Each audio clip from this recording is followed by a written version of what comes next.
casas, gente que trabaja, horas que se pasan, para Días,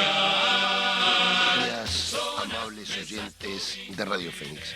Estamos como todos los martes en Habitar el Pensamiento de 10 a 11 de la mañana. Es el programa oficial de FUCBAN y quien les habla, el secretario general de FUCBAN, Gustavo González. Un gusto estar con ustedes en esta mañana nublada, con algunas gotas, no las suficientes. Y ayer el Poder Ejecutivo supuestamente tomó algunas medidas para resolver el problema de la crisis hídrica. Bueno, algunos actores han planteado que esto llega tarde. Yo diría que llega tardísimo, no tarde. Obviamente que la situación es cada vez más crítica. Apostaron a la lluvia. Esto es interesante. Apostaron a la lluvia, no llueve y estamos sin agua. Y el agua que tenemos está salada. Salada, como dice la muchachada ahora, realmente salada. Y el presidente de la República ayer dijo que van a exonerar del IVA al agua embotellada, declara la crisis hídrica y van a dar 3 pesos, porque la verdad, la cifra que dieron para empezar a arreglar las cañerías de un país que pierde el 50% del agua potable por día. Es una cosa ridícula, ridícula. Pero ya hemos llegado a cuestiones inconcebibles, ¿no? Se pierde el 50% del agua y declaramos la crisis hídrica. Es muy fuerte esto. Pero bueno, esta es la realidad. Se equivocó la paloma, como decía la canción. Se equivocó la paloma. Fíjense que en un momento donde hay crisis del agua, donde vimos un estudio realizado por la UDELAR sobre la alimentación de los adolescentes del barrio de Bella Italia, donde hay problemas de nutrición importantes en esos jóvenes. Y el presidente, se le ocurre al presidente de la República hacer de este símbolo que quedó del hundimiento del Gran Speed, hablar con un gran artista, parece que es un gran artista, este hombre Achugarri, para fundirla en una paloma. Yo digo, pero el presidente de la República que nos está dando agua salada tuvo tiempo para prestarle a romper un patrimonio, porque hay que tener claro que el patrimonio no es lo que me gusta, ni lo que no me gusta, es patrimonio. ¿Me entienden? Y para conocer la historia, no se puede romper el patrimonio. ¿En qué estaba pensando el presidente de la República? Es muy fuerte también esto. Pero sin embargo, él vive sacándose selfie. La gente va y le pide selfie. Bueno, este es el Uruguay que tenemos hoy. Un Uruguay que preocupa. Porque además no se sabe cuándo se termina esta crisis hídrica. No tenemos idea. Se le quita el IVA a la agua embotellada, que además hay que tener claro que el agua que está embotellada no es toda potable. Y es interesante lo que dice el presidente de la República. Hay que analizar lo que dice. Él dice bebible. Miren, bebible es el agua del pantanoso también. El aceite, al ser líquido, es bebible. El vinagre, al ser líquido, también es bebible. No quiere decir que sea bueno, ni que nos haga bien el agua del pantanoso, pero es bebible. No, señor, hay que hablar de agua potable. Hay que hablar de agua potable.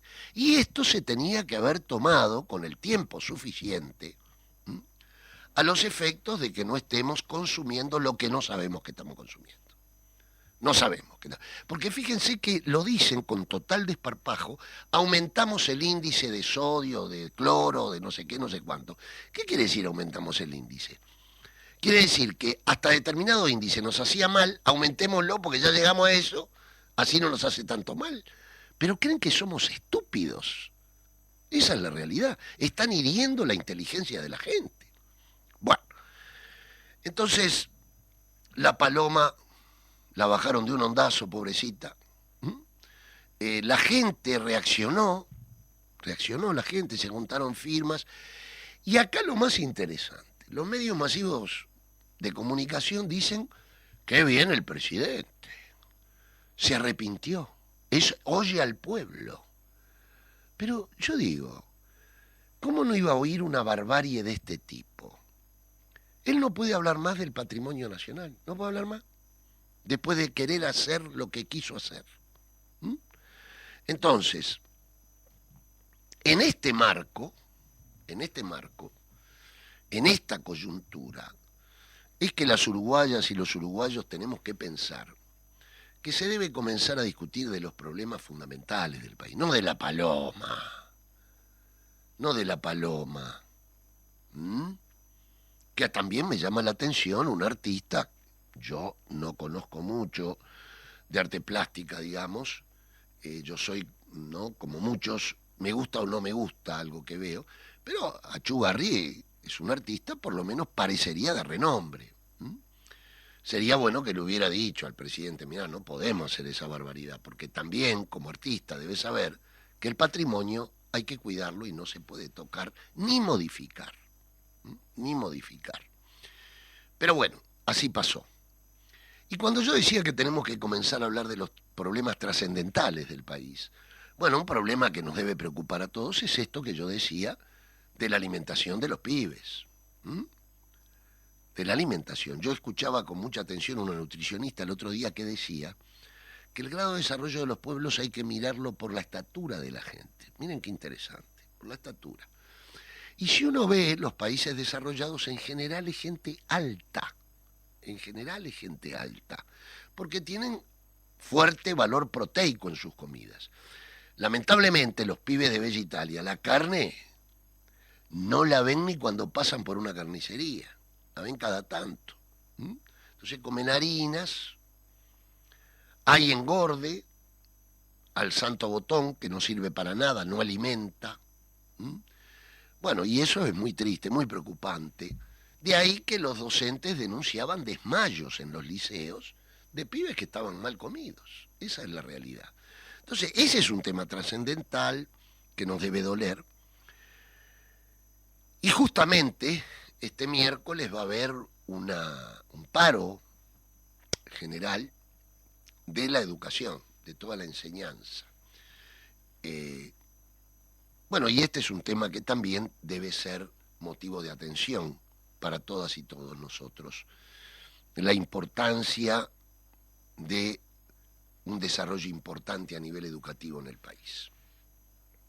Pero también tenemos que ver que apareció un archivo de terror.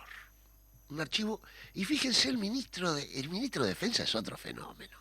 Dice, no sé cómo apareció esto. O sea, mandamos un avión a buscar elementos para resolver el problema del agua, que resultó ser chico. Parece que ese elemento que tenía que venir venía en barco, no sabemos si naufragó el barco, no sé qué pasó, todavía no llegó acá, no se habló más de eso. Y mandó el ministerio un avión chico. Es una cosa insólita, Pero bueno, no pasa nada. Y ahora toda la prensa publica los archivos del terror, que es de terror, así es la palabra, donde, por ejemplo, solamente Fugman tiene 300 folios de investigación. Nos tienen de frente y de perfil. 300 folios de Fugman y de sus cooperativas. De estos energúmenos, de estos mal nacidos, que controlan a la gente desde las sombras y que además lo hicieron también en la democracia, cuya responsabilidad también es del Poder Ejecutivo de esos años, que mantienen el control sobre la población, al mejor estilo de la represión más salvaje, porque con lujo de detalles, hay que leer los archivos, son con lujo de detalles. Yo no sé cuántos infiltrados tenían en las organizaciones, pero eran muchísimos, no hay duda, con lujo de detalles. Bueno, y el ministro no sabe lo que pasó, no sabe, aparecieron ahí y ahora se va a hacer una investigación administrativa, pero ya está, ministro, ya está. Ya salió a luz todo esto. ¿Mm? Ya salió a luz. ¿Eh? Pero les voy a decir, ninguno de esos archivos llega a los desaparecidos. Ninguno. Ninguno de esos archivos llega a los desaparecidos. No hagan letra. Esos son investigaciones, persecución a dirigentes sociales, a organizaciones, qué hacíamos, qué no hacíamos, o qué hacemos y qué no hacemos. Porque yo a esta altura del partido, después de ver eso, no tengo ninguna garantía que no nos sigan investigando, la verdad. Bueno, y eso fue también tema de tapa de los diarios. ¿Qué es de la vida de Astesiano? No sabemos, no sabemos. Astesiano pasó a cuarto intermedio, como si fuera una asamblea. Nadie habla ya del tema Astesiano. El presidente no fue al acto de las muchachas de abril. Estaba en Estados Unidos, le dieron una medalla, parece, por lo bien que se porta. No sabemos qué quiere decir cuando los Estados Unidos te dice que te portas bien y por eso te dan una medalla. ¿Mm? Pero bueno, allá estaba y no estuvo donde a mi juicio debería haber estado, porque tengamos en cuenta que se dice que el Estado uruguayo realizó tareas de terrorismo de Estado. Nos denuncian por eso, tema que tenemos que sentir vergüenza nacional e internacional porque pasó fronteras. Y escucho algunos fósiles del pasado que dicen, bueno, nos están obligando desde el exterior y no sé qué, no sé cuánto. Pero ¿qué obligando? ¿Qué obligando? No nos están obligando nada. Están diciéndonos lo que debíamos haber hecho y no se hizo. Es tan sencillo como eso. En otro orden de cosas, y ya yendo al tema de la vivienda, en este mes tiene que llegar el proyecto del Poder Ejecutivo acerca de rendición de cuentas. La rendición de cuentas, que es la última de esta administración, por el periodo de gobierno que les corresponde, y que llegará al Parlamento para ser discutido en los meses venideros. Y quiero aclarar que en la rendición de cuentas, después que el Poder Ejecutivo envía un monto X entre los distintos rubros del presupuesto, no se puede aumentar. Lo que se puede hacer es cambiar rubros. Es decir, se le había otorgado a tal rubro, se puede quitar porque el Parlamento Nacional entiende que no es indispensable en ese rubro y se puede pasar a otro. Ahí a la vivienda, y no solamente a la vivienda, pero en particular a la vivienda, es muy importante que en esta rendición de cuentas se atienda de una vez por todas la vivienda, que es la más golpeada, que es la que menos se atendió menos presupuestalmente hablando que la salud y se atendió menos que la educación. No quiere decir que en la salud y la educación se atendió mucho, pero la vivienda ha sido lo más golpeado. Nosotros ya hemos pronosticado que al fin de este periodo el déficit habitacional, lejos de haberse abatido, como se había propuesto en su momento, va a aumentar, lamentablemente. En ese marco es que nosotros nos vamos a movilizar este viernes que viene, a las 19 horas, frente al anexo del Palacio Legislativo, a los efectos de plantear los puntos centrales de la plataforma del cooperativismo de vivienda. Y donde uno, y fundamental, va a ser justamente lo que ya estamos cansados de repetirlo, que es la gestación de un verdadero Fondo Nacional de Vivienda. Sin la intervención del Estado, financieramente hablando, no se puede intentar ni siquiera comenzar a resolver el problema de la vivienda de miles de uruguayas y uruguayos. Tienen la oportunidad en esta rendición de cuentas, y sí, tiene la oportunidad el Poder Ejecutivo de poder aumentar el rubro de vivienda. No creo que se dé, lamentablemente. Por eso vamos a tener que movilizarnos. Algunos caídos de la cama, que siempre aparecen, dijeron, bueno, ya se están movilizando y todavía no apareció el presupuesto. Pero es que ya con ver la vaca uno sabe que, ¿no?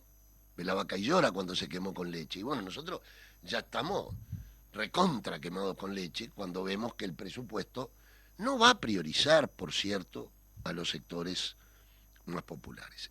Ojalá que sí, desearíamos que así fuera. Uno no goza cuando se dan estos problemas, por el contrario.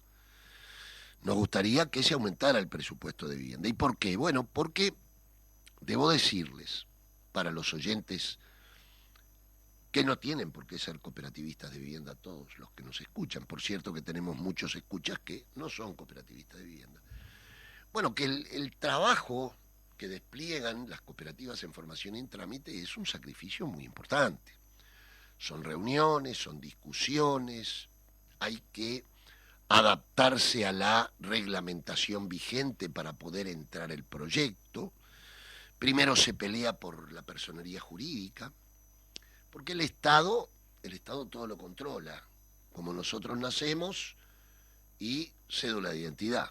Bueno, también los grupos, como las cooperativas, tienen que sacar su cédula de identidad que se llama personería jurídica. Ese es un primer paso importante para existir frente al Estado. Luego viene el tema de la tierra, y luego el tema del proyecto, y luego la espera, la larga espera,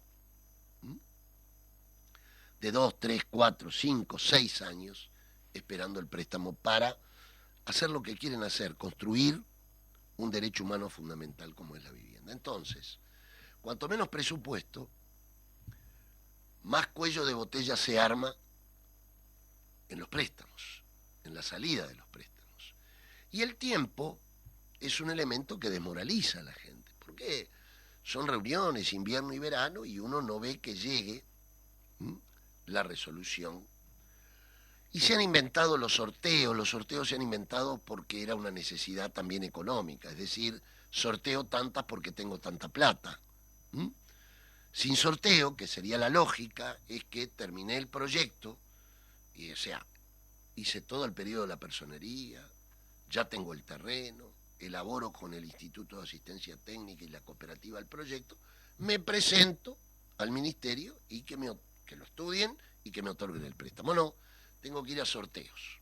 El sorteo que es muy feo, realmente. Fíjense que de repente yo soy de una cooperativa y salí sorteado, y me alegro, obviamente, porque salí sorteado, y hay otros hermanos, hay otros compañeros al lado que están en el mismo sorteo, no salieron sorteados, y pueden llorar. O sea que uno se ríe y festejan, y los otros lloran.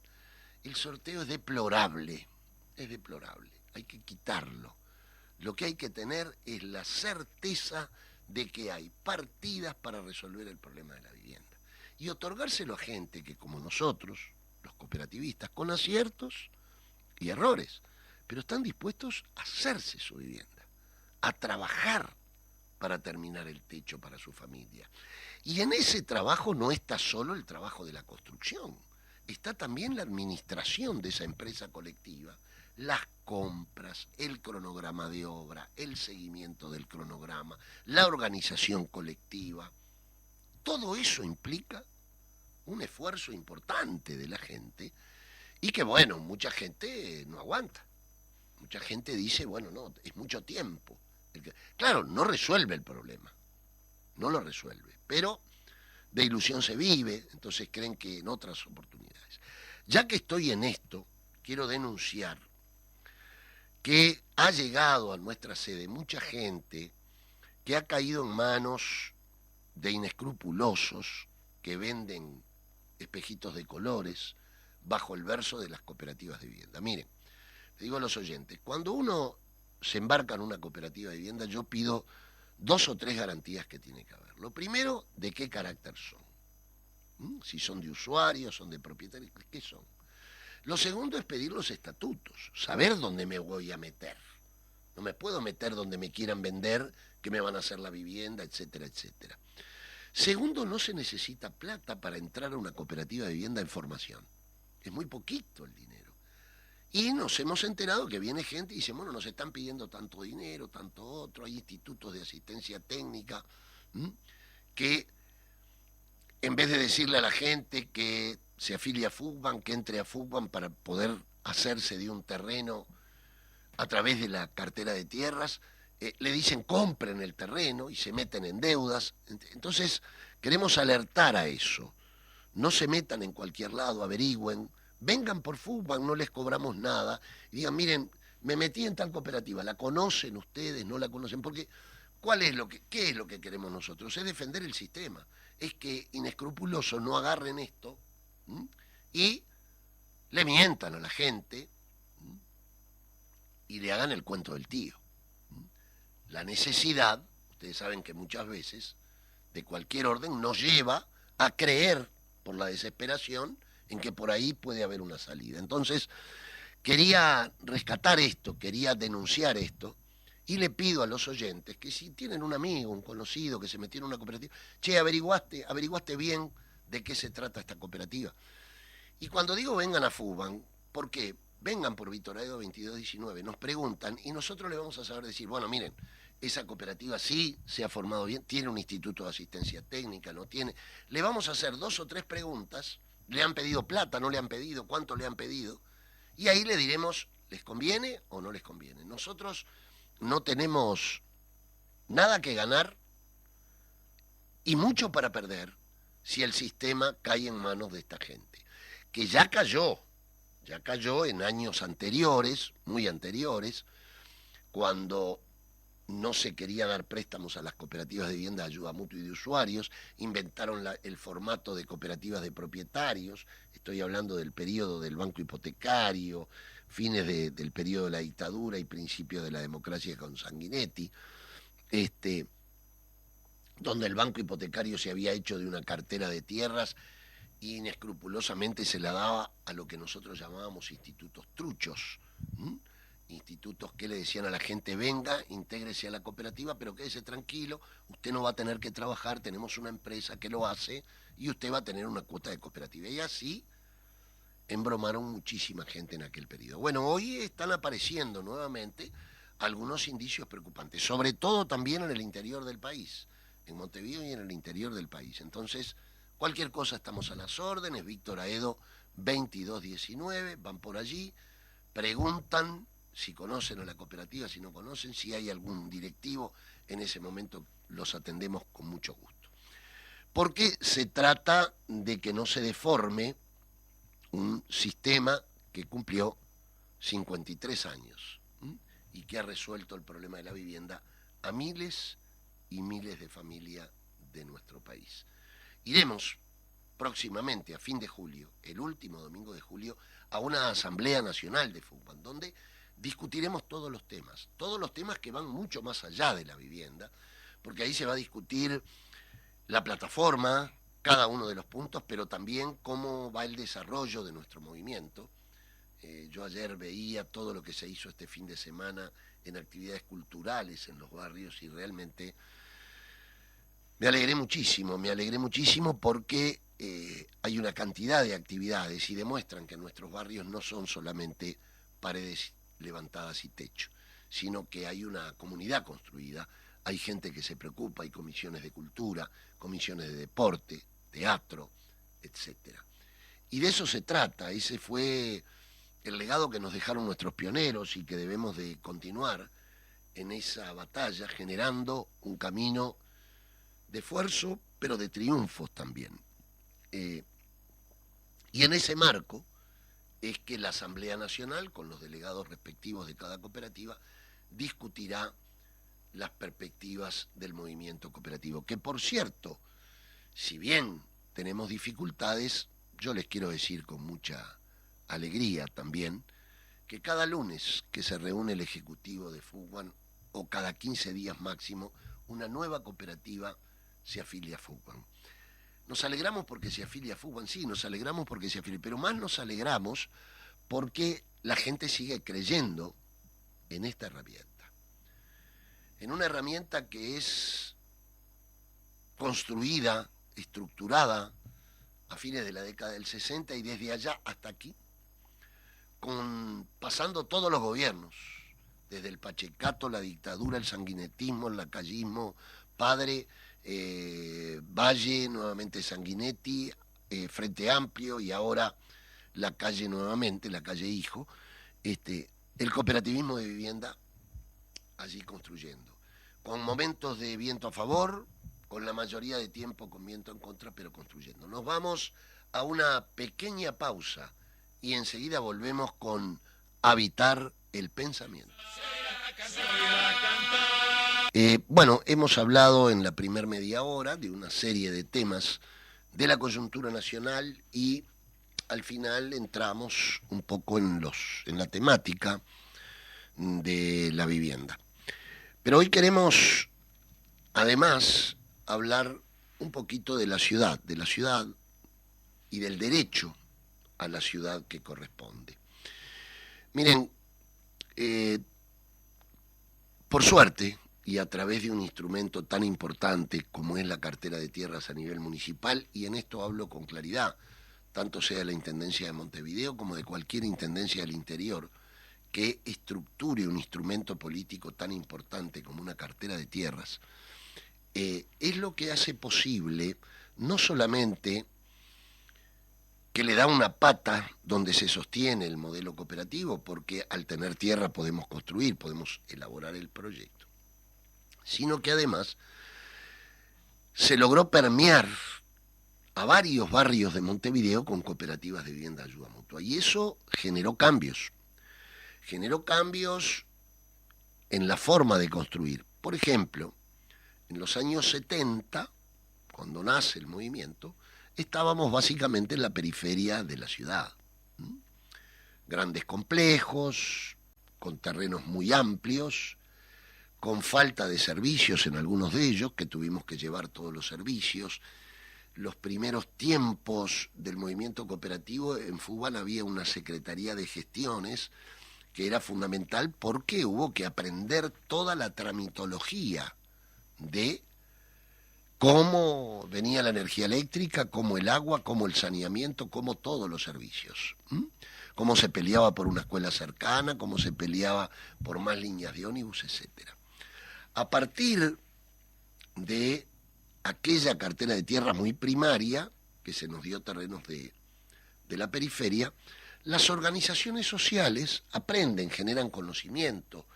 Nos fuimos dando cuenta que el esfuerzo era sobrehumano y que desarrollábamos verdaderos polos de desarrollo en los barrios. Por ejemplo, yo vivo en la Cruz de Carrasco. Cuando llegó nuestra cooperativa a la Cruz de Carrasco, aquello era todo campo prácticamente.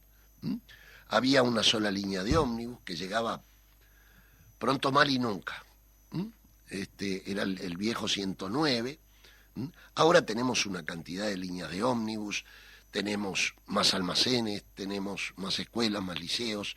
En fin, el desarrollo llega con la vivienda porque llega, el cooperativista, yo siempre digo, muy parecido al colono en aquella época, ¿no? Llegaba un terreno y había que levantar un barrio. ¿Existía el barrio de la Cruz antes? Claro que existía.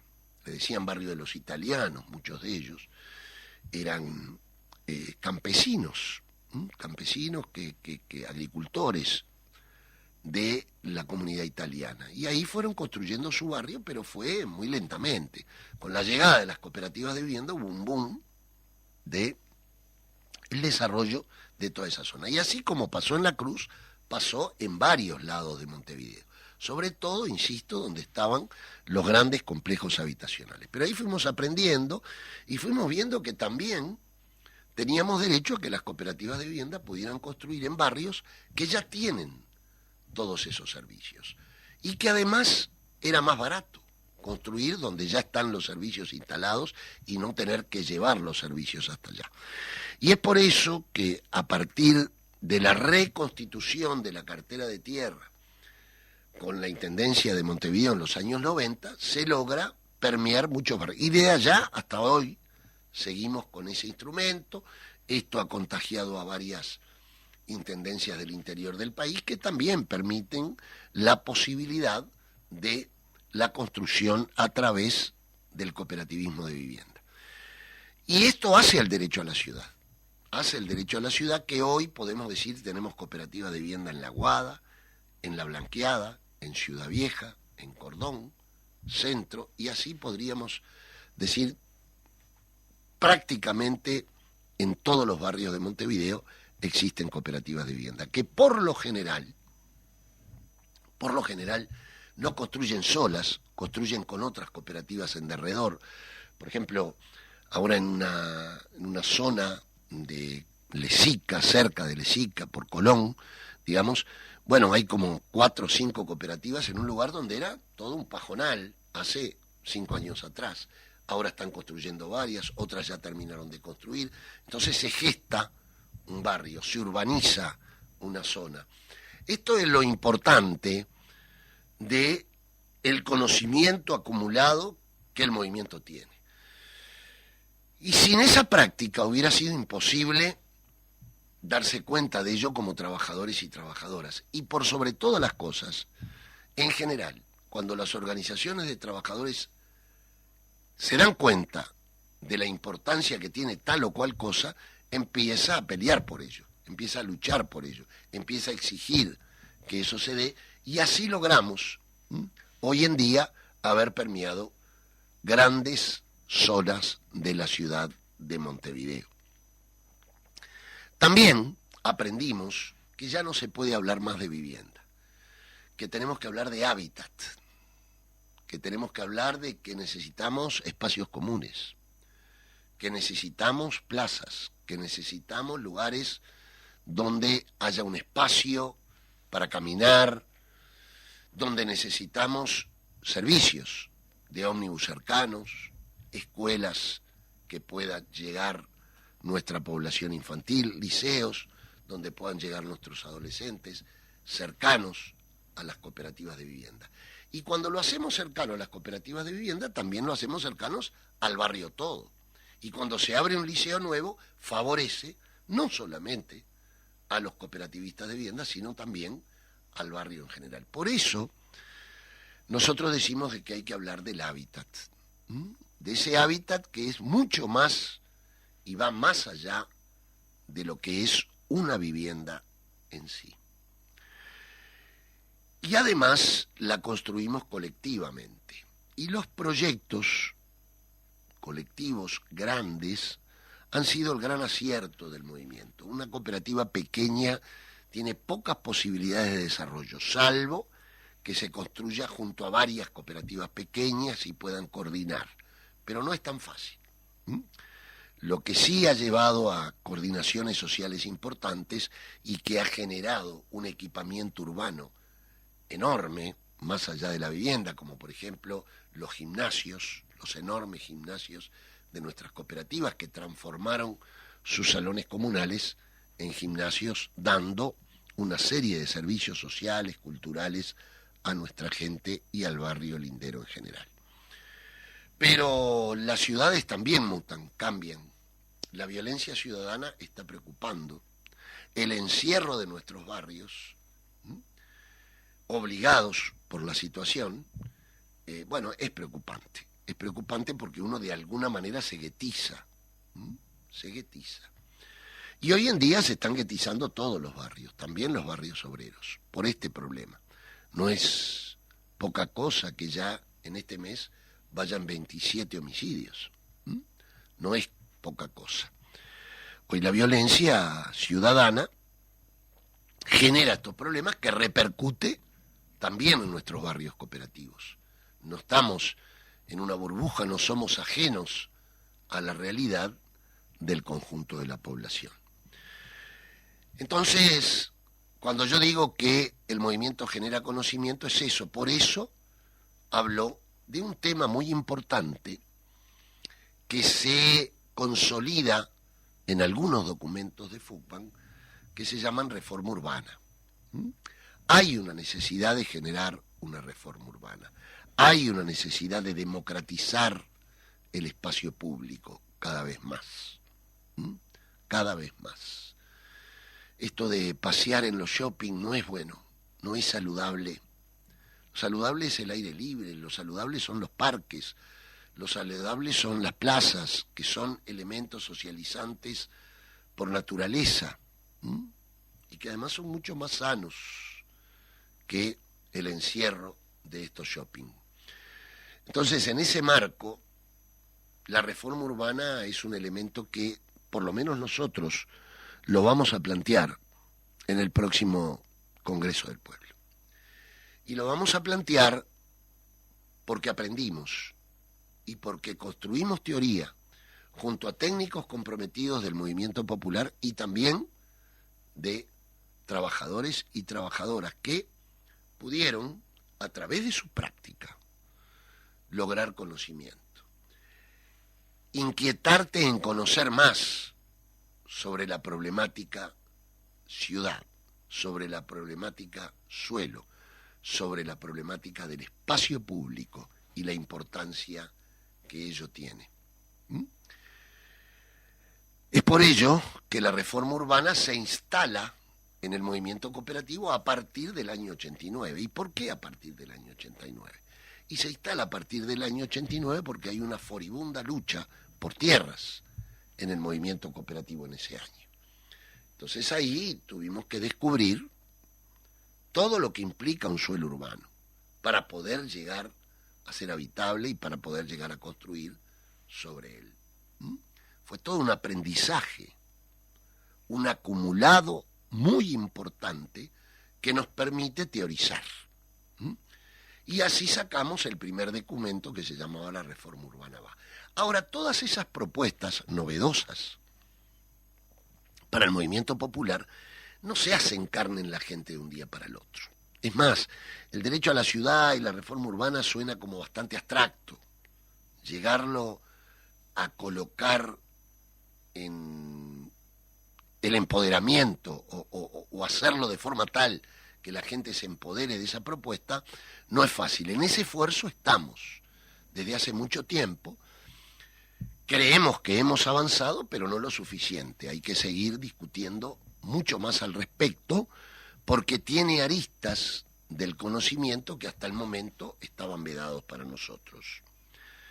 Y de allí que Fútbol empieza también a reivindicar nuevas cosas y a oponerse a otras. Nos opusimos, por ejemplo, a la barbaridad de aquella isla que querían hacerla en Punta Gorda. Denunciamos ahora, hace poco, esta suerte de ciudad modelo que querían hacer en la desembocadura del Río Negro junto al río Uruguay, que, si ustedes ven, cuando la gente se pronuncia frente a estos inventos, desaparecen rápidamente.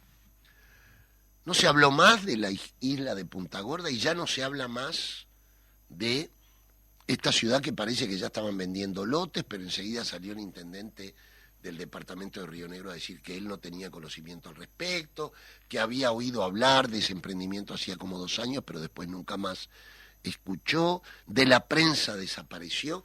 Bueno, pero esto es muy importante. Esto no es menor que haya una organización social que estudia, que analiza qué es lo que se está haciendo con nuestras ciudades. Ayer, por ejemplo, en el Sauce, hablando el presidente de la República y también estaba el intendente de Canelones, Yamandú Orsi, hubo una movilización muy importante, una cantidad de gente que protestaba por un problema ecológico, por el problema del agua, por el problema de la instalación de UPM y demás. Esto hubiera sido impensable hace 30 años en nuestro país, o 40 o 50 años atrás. La ecología no estaba en la agenda del movimiento popular.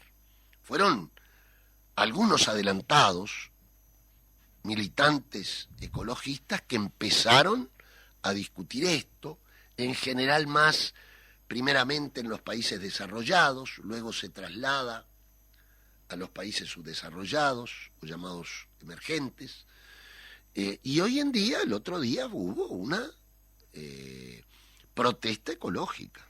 Se decía, queremos agua potable, no sé qué, no sé cuánto sobre la UPM, algo muy importante.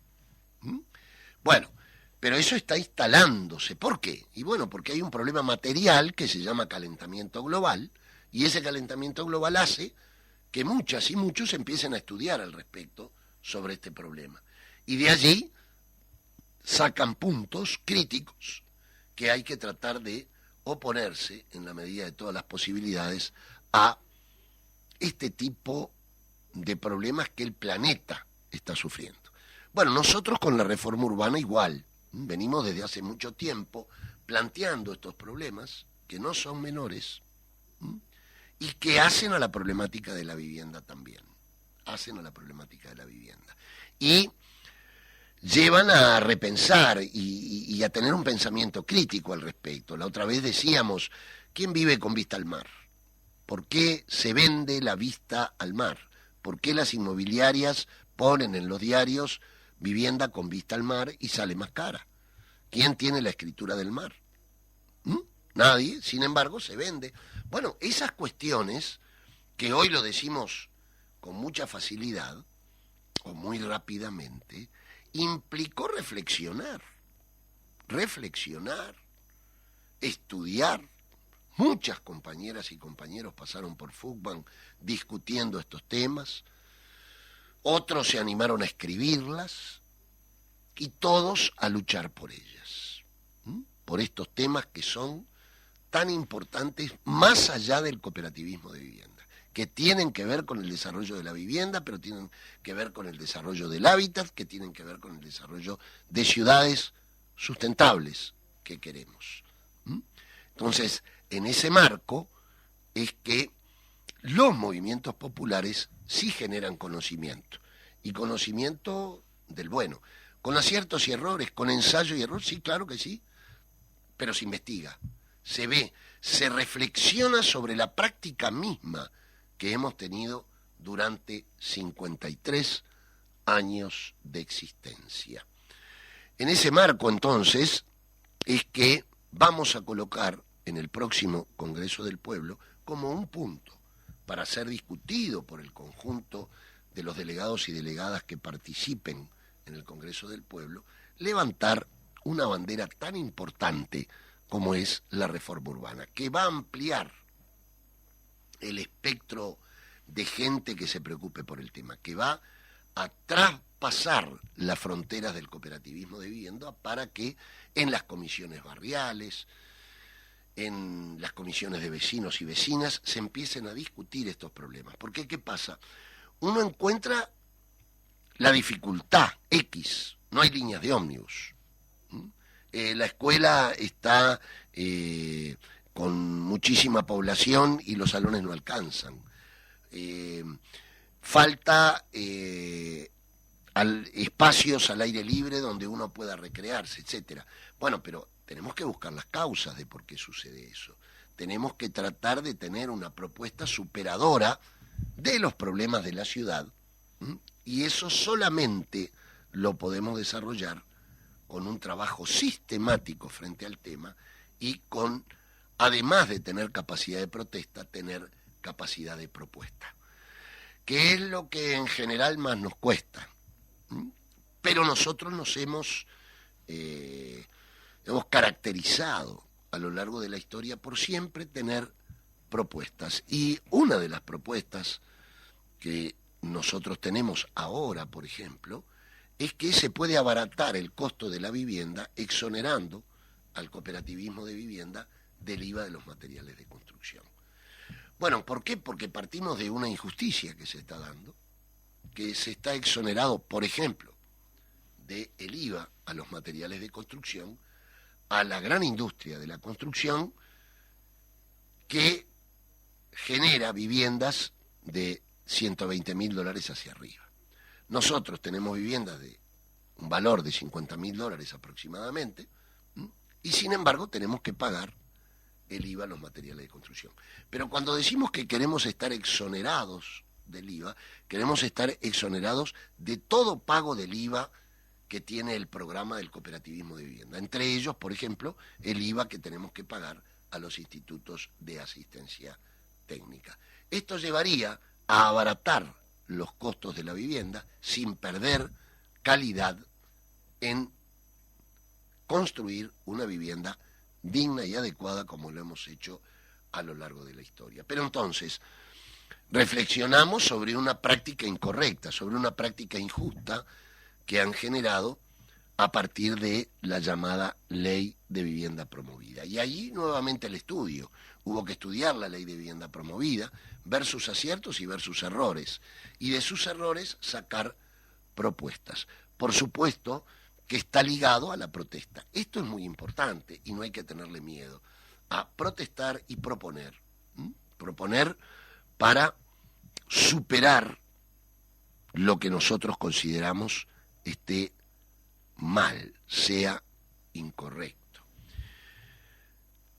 Cuando nosotros planteamos la importancia de la generación de un Fondo Nacional de Vivienda, también hubo que hacer y hubo que generar mucho pensamiento, porque hubo que estudiar economía, de dónde se sacaba, de qué impuesto, de cuál impuesto no se puede tocar, de cuándo un impuesto se puede afectar si tiene, si es, digamos, privativo del Poder Ejecutivo, del Poder Legislativo. Fíjense todas las cosas que hay que leer, estudiar, reflexionar al respecto para llegar a hacer una propuesta. Esta propuesta está arriba de la mesa. Nos encantaría que, por ejemplo, el actual ministro de Vivienda dijera: yo estoy de acuerdo con aumentar el Fondo Nacional de Vivienda. Nos encantaría que el subsecretario Hackenbruch diga: nos encantaría aumentar el Fondo Nacional de Vivienda. Que los senadores de este país y los diputados de este país que integran la Comisión de Vivienda del Parlamento, tanto en diputados como en el Senado, también plantearan, porque si están allí es para resolver políticas a favor del problema de la vivienda. Entonces, lo que nosotros decimos siempre, si no es esta propuesta, ¿cuál es? ¿A dónde vamos? ¿A dónde queremos llegar?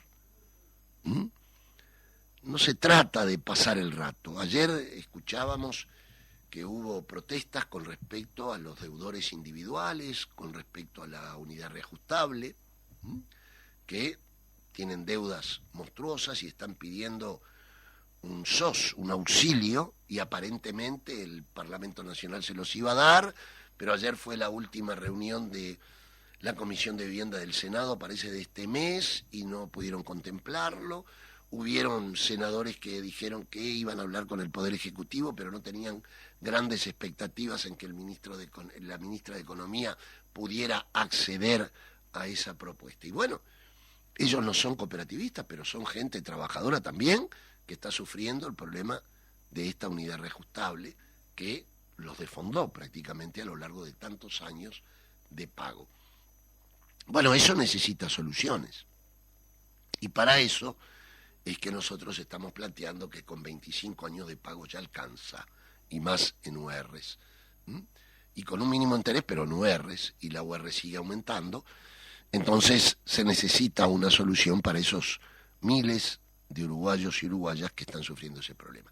No son cooperativistas, no, pero viven el problema. Lo otro también que viven el problema de la vivienda son las familias que hoy están viviendo en las peores condiciones en los llamados asentamientos irregulares. Bueno, con el dinero que hay se podrá resolver el problema de un 10% de los asentamientos irregulares. No más, ya lo dijimos, y nadie nos niega, nadie sale a decir miente Fugban.